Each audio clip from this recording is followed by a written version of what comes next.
Hi friends, எல்லோரும் எப்படி இருக்கீங்க? நல்லா இருக்கீங்களாப்பா? இன்றைக்கி நம்ம சென்னை காட் சமையலில் ரொம்ப கிறிஸ்பியாக முறுமுறுன்னு மசாலா வேர்க்கடலை செய்திடலாம்.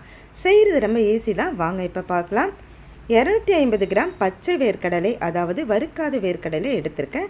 இதில் காஷ்மீரி மிளகாய் பொடி 1 ஸ்பூன் அளவுக்கு சேர்க்குறேன். குட்டி ஸ்பூன் தான். இந்த மிளகாய் பொடியில் வந்து காரம் இருக்காது, கொஞ்சம் கலருக்காக தான் சேர்க்குறோம். தனி மிளகாய் பொடி 1 ஸ்பூன் சேர்த்துக்குங்க. அதுக்கப்புறம் கொஞ்சமாக 1/4 ஸ்பூன் அளவுக்கு பெருங்காய் பொடி சேர்த்து கொஞ்சம் ஆயில் விட்டுட்டு நல்லா கலந்து வச்சுடுங்க. தேவைக்கேற்ப சால்ட்டு பார்த்து போட்டுக்குங்க. எல்லாத்தையும் நல்லா கலந்து ஒரு 5 நிமிஷம் எடுத்து வச்சுட்டோன்னா நல்லா அதில் கோட்டிங் ஆகி சூப்பராக கலர் வந்திருக்கு பாருங்கள். இந்த மாதிரி சமயத்தில் நம்ம வந்து இதில் கடலை மாவு, அரிசி மாவு கொஞ்சம் சேர்க்க போகிறோம். அவ்வளவுதான்.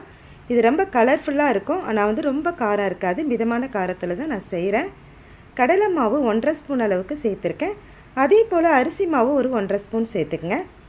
ரொம்ப ரொம்ப டேஸ்டான மசாலா வேர்க்கடலை, சத்துக்கள் மட்டும் இல்லை, போர் அடிக்கிற நேரத்தில் இதை எடுத்து சாப்பிட்லாம். நம்ம மழை காலமாக இருந்தாலும் சரி, வெயில் காலமாக இருந்தாலும் சரி, இந்த வேர்க்கடலையை எல்லாருமே விரும்பி சாப்பிடுவாங்க.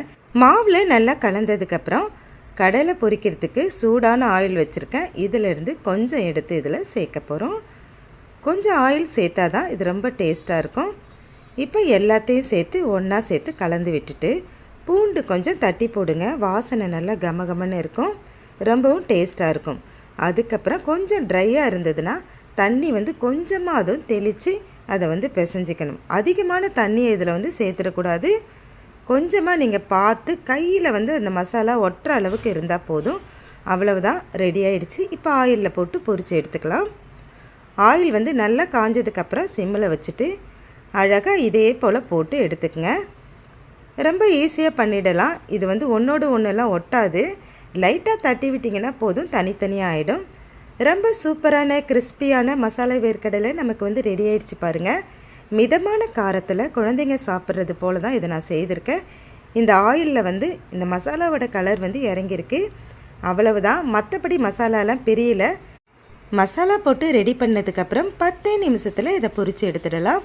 நல்ல கமகமன்னு பூண்டு வாசனையோட நல்ல கிறிஸ்பியான மசாலா வேர்க்கடலை ரெடி ஆயிடுச்சு. இதோட அதிகமான சுவை கொஞ்சம் சேர்க்கணுன்னா கருவேப்பிலை பொரிச்சு போட்டுங்க. ரொம்ப டேஸ்டியாக ரெடி ஆயிடுச்சு ஃப்ரெண்ட்ஸ். நம்ம சேனலை சப்ஸ்கிரைப் பண்ணி லைக் பண்ணிக்கங்க. தேங்க்ஸ் ஃபார் வாட்சிங் ஃப்ரெண்ட்ஸ். நன்றி.